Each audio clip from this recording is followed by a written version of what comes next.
எலியும் தவளையும். ஒரு எலியை ஒரு தவளை சந்தித்தது. ஒரு நாள் சந்தித்த அவை இரண்டும் பிறகு தினமும் சந்திக்கத் தொடங்கி வெகு நேரம் பேசிக்கொண்டிருந்தன. அதன் பிறகு இரண்டும் நட்புடன் இருந்து வந்தன. எலியின் வலைக்கு அடிக்கடி தவளை வரும். பிறகு தன்னிடமுள்ள பண்டங்களை தவளைக்கு எலி கொடுக்கும். இதனால் தன் வீட்டிற்கு வரும்படி எலியை தவளை அடிக்கடி அழைக்கும். ஆனால் தவளையின் வீடு கால்வாய்க்கு மறுபுறம் இருந்தபடியால் எலி போக விரும்பவில்லை. ஒரு நாள் தவளை வற்புறுத்தி அழைத்தது. தான் முதுகிலேயே அதை தூக்கி கொண்டு கால்வாயை கடப்பதாகவும் சொல்லிற்று. எலியும் அதற்கு சம்மதித்து எப்படி என்று கேட்டது. அதன்படி தவளையின் காலில் ஒரு தடித்த புல்லை கட்டி அந்த புல்லின் மற்றொரு நுனியை எலியின் காலில் கட்டிக்கொண்டு பிரயாணம் புறப்பட்டன. தவளையின் முதுகில் எலி உட்கார்ந்து பாதி கால்வாயை கடந்ததும் தவளைக்கு ஒரு வஞ்சனை யோசனை தோன்றியது. இந்த எலிதான் இவ்வளவு பண்டங்களை சேர்த்து வைத்திருக்கிறது. அவற்றை எல்லாம் அடைந்தால் எவ்வளவு மகிழ்ச்சியாக இருக்கும். இந்த எலியை கொன்றுவிட்டால் அது சேர்த்து வைத்திருக்கும் பண்டங்களை எல்லாம் நான் எடுத்துக்கொள்ளலாமே என்று நினைத்தது. இவ்விதம் நினைத்தவுடன் தவளை தண்ணீருக்குள் கொஞ்சம் கீழ் நோக்கி இறங்கியது.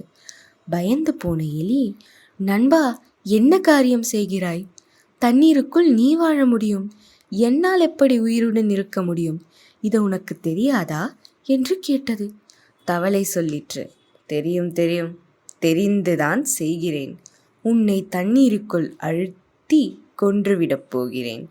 அப்போதுதான் நீ சேர்த்து வைத்திருக்கும் பண்டங்களை நான் அடைய முடியும் என்றது. எலி மேலும் மேலும் தண்ணீருக்குள் அழுத்திய போது மெல்லிய குரலில் சொல்லியது, நீ எனக்கு இப்படி துரோகம் செய்யலாமா? நான் எவ்வளவு சிரமப்பட்டு அந்த பொருட்களை எல்லாம் சேர்த்து வைத்திருக்கிறேன் தெரியுமா? உனக்கு வேண்டும் என்று என்னிடம் கேட்டிருந்தால் நானே கொடுத்திருப்பேன். பரவாயில்லை, நீ என்னுடைய நண்பன்தானே, நீயே அவற்றையெல்லாம் எடுத்துக்கொள், என்னை உயிருடன் விட்டுவிடு என்று கெஞ்சியது எலி. முடியாது, நீயே தருவதனால் கூட உன்னை என்னால் உயிருடன் விடப் போவதில்லை என்று சொல்லி எலியை தண்ணீருக்குள் மேலும் முழுகும்படி கீழ்நோக்கி இறக்கியது தவளை. தண்ணீரில் தவித்த எலி கடைசியாக பலம் கொண்டு கத்தியது. அப்போது மேலே வானில் பறந்து கொண்டிருந்த பருந்து ஒன்று எலியின் கூச்சலை கேட்டு அதை கவ்வி தூக்கி கொண்டு மேலே பறந்தது. எலியை தூக்கிய போது எலியின் காலில் கட்டியிருந்த தவளையும் அதோடு கூடவே சேர்ந்து வந்தது.